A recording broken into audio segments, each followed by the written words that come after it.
ശംഭോ മഹാദേവ.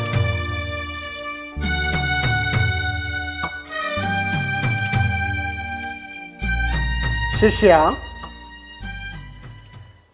നമ്മളെ തേടി ഒരു സ്ത്രീ ഉമ്മറത്തേക്ക് വന്നുകൊണ്ടിരിക്കുന്നു. പോയി നോക്കിയിട്ട് വരൂ.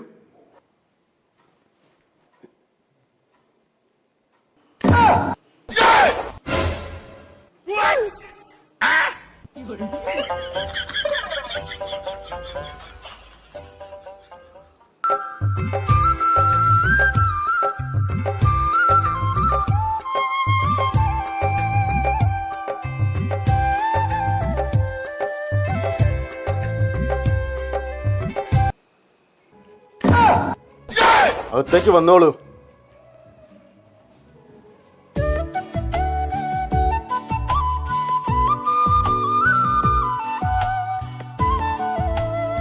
ഇരിക്ക.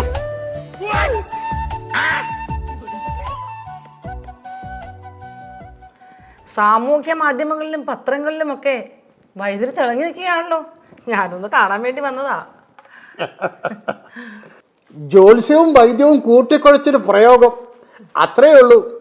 വടക്ക് കിഴക്ക് ഭാഗത്തു നിന്നുള്ള വരവാണല്ലേ? അതെ. ഒരു ദേവീ ചൈതന്യം മുഖത്ത് കാണുന്നുണ്ട്. ശങ്കിക്കണ്ട, പറഞ്ഞോളൂ. ജ്യോത്സ്യമോ അതോ ചികിത്സയോ? ഒറ്റയ്ക്കുള്ള വരവാണല്ലേ?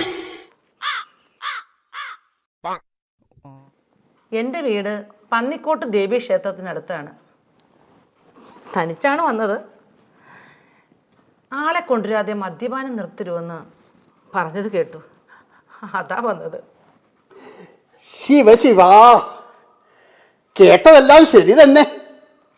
നിർബന്ധമില്ല, വന്നാൽ കേമാണത്രേ. പറഞ്ഞോളൂ പറഞ്ഞോളൂ. പുള്ളിക്കാരൻ വരില്ല.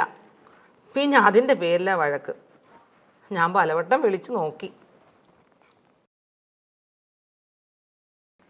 എന്നോട് ചേട്ടൻ പിണങ്ങിയ എനിക്കതൊട്ടും സഹിക്കാൻ പറ്റില്ല.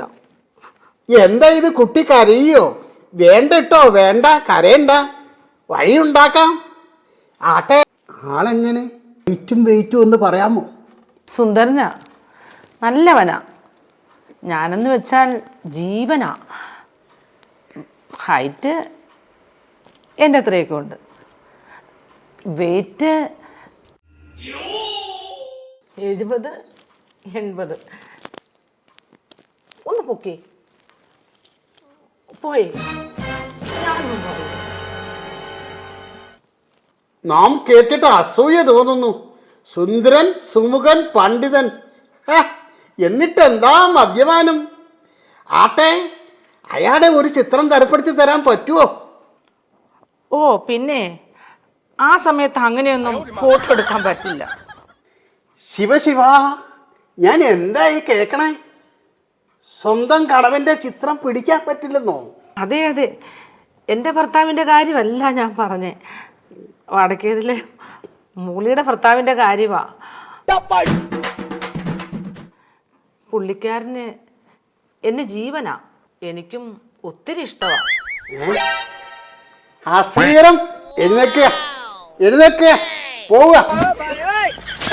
വെറുതെ എന്നെ കൊതിപ്പിച്ചു. ശിക്ഷ എടുക്കുക, ഒഴിക്കുക.